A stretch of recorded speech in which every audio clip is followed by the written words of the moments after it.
नमस्कार मित्रांनो, स्वागत आहे तुमचं टी व्ही मसालावर.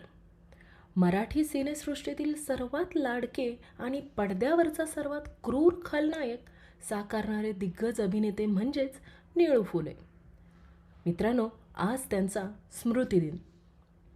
पण मित्रांनो, तुम्हाला माहीत आहे का, निळू भाऊंच्या आयुष्यावर अद्याप बायोपिक का बनू शकला नाही?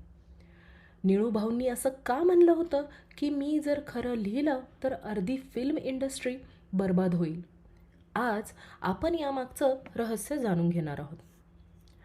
4 दशकाहून अधिक काळ आपल्या दमदार अभिनयाने मराठी चित्रपटांवर आणि रंगभूमीवर अधिराज्य गाजवणारे निळू फुले. शापित, सामना, सिंहासन, भुजंग, पुढचं पाऊल यांच्यासारखे चित्रपट असोत किंवा सखाराम बाईंदर, सूर्यास्त, जंगली कबूतर सारखी नाटकं, निळू भाऊंनी प्रत्येक भूमिका अजरामर केली.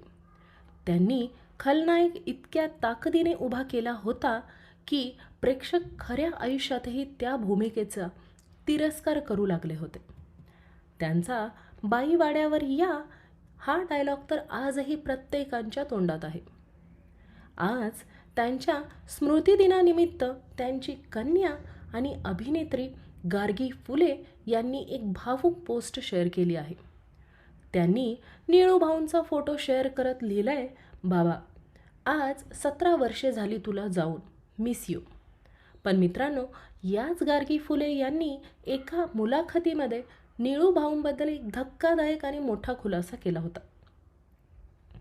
जेव्हा प्रसाद ओक यांनी गार्गीताईंना विचारलं होतं की आपण निळू भाऊंवर बायोपिक करूयात का, तेव्हा गार्गी यांनी नम्रपणे नकार दिला. कारण सांगताना त्या म्हणाल्या की बाबांनी स्वतःचं आत्मचरित्र कधीच लिहिलं नव्हतं. बाबा नेहमी म्हणायचे, मी जर आत्मचरित्र लिहिलं तर मी खरं लिहिणार, आणि जर मी खरं लिहिलं तर ही अर्धी इंडस्ट्री बर्बाद होईल.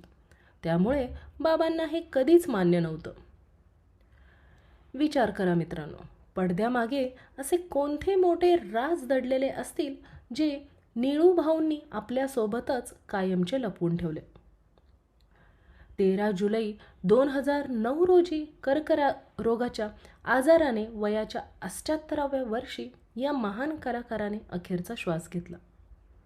आज त्यांच्या स्मृतिदिनानिमित्त बॉलिवूड अभिनेता जॅकी श्रॉफ यांनीही पोस्ट शेअर करत निळू भाऊंना आदरांजली वाहिली आहे. मित्रांनो, निळू भाऊंना भावपूर्ण श्रद्धांजली. तुम्हाला निळू फुले यांचा कोणता चित्रपट किंवा कोणता डायलॉग सर्वात जास्त आवडतो, आम्हाला खाली कमेंट करून नक्की सांगा. व्हिडिओ आवडला असेल तर लाईक करा, शेअर करा आणि मराठी मनोरंजन विश्वातील अशा चटपटीत बातम्यांसाठी तुमच्या लाडक्या टी व्ही मसाल्या या चॅनलला सबस्क्राईब करायला विसरू नका. धन्यवाद.